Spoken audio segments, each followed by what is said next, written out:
Imaginary world. The imaginary world, William Powell.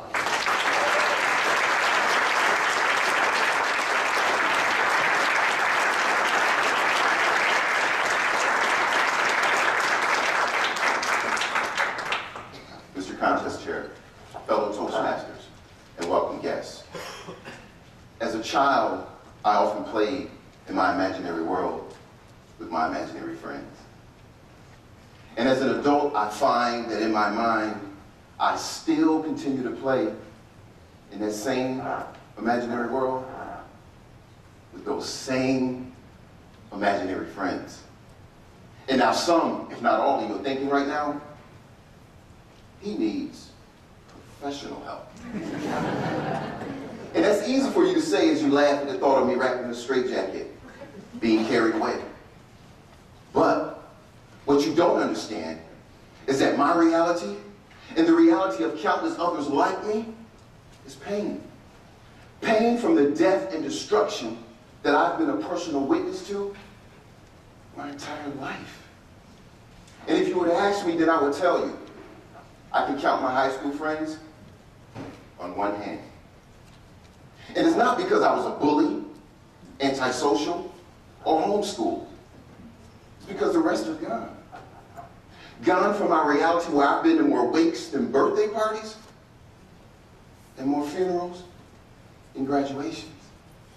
And as I'm trying to figure out who's to blame, I'm constantly mourning the death of my fallen peers while watching their kids grow up and hearing their mothers curse them by saying, "You're going to be just like Father." And although I feel cursed, I'm still blessed because I'm able to escape to my imaginary world just like that. And now the choice is yours. You can either stay here in the midst of this madness, or you can come with me. Hurry up and decide, because I'm leaving here in a moment.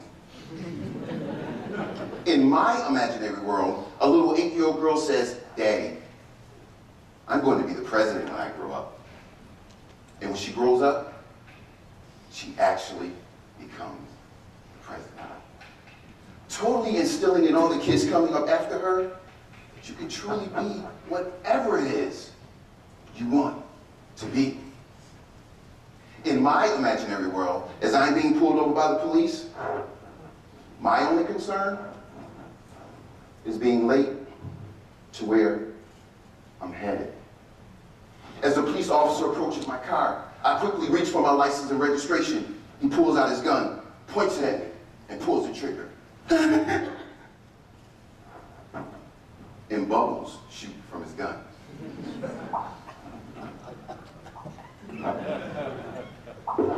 The police officer yells, "Gotcha!" and then sprays me with shaving cream as we both laugh and give each other a high five and go our separate ways. In my imaginary world, when I arrive home to my family and my son sees me covered in shaving cream, the first thing he says is, "Dad, were you caught speeding again?" In my imaginary world, as I'm crossing the street at a red light, I make eye contact with a driver who looks nothing like me.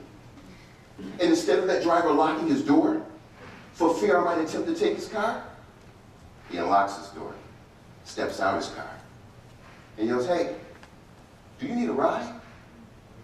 I explain to the kind stranger that I'm merely headed to the corner store to get a cold Pepsi, and it's not that far.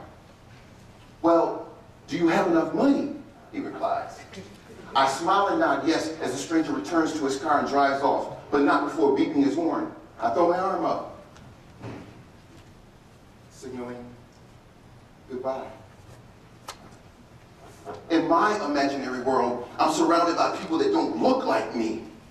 They don't act like me. And they don't talk like me. But at the end of the day, they're my friends. And I meet with these friends twice a month. And when we make eye contact, the first thing they say is, "It's nice to see you again." And I can tell by the twinkle in their eye that they mean it. In my imaginary world, you're never profiled by the color of your skin, the religion you practice, or your social status. You're merely evaluated. Using the sandwich method, of course.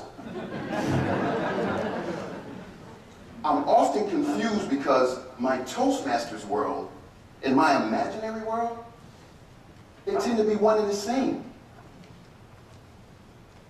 Maybe I should get out more. And the reason I say that is because I've always imagined standing where I'm standing today. And the only reason I'm here is because throughout my life, when the world was as cruel as it could possibly be, there were people that gave me hope and encouraged me to never give up. And most of them, they didn't look like me. They didn't act like me.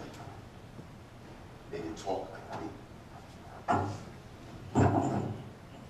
But look at me now.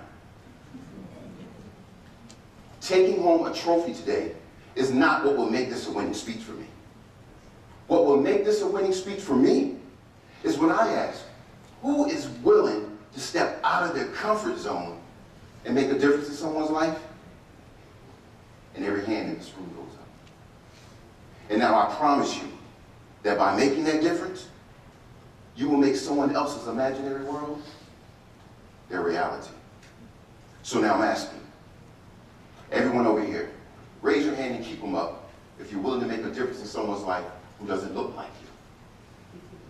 Everyone over here, raise your hands and keep them up if you're willing to make a difference in someone's life who doesn't act like you. And everyone in the middle,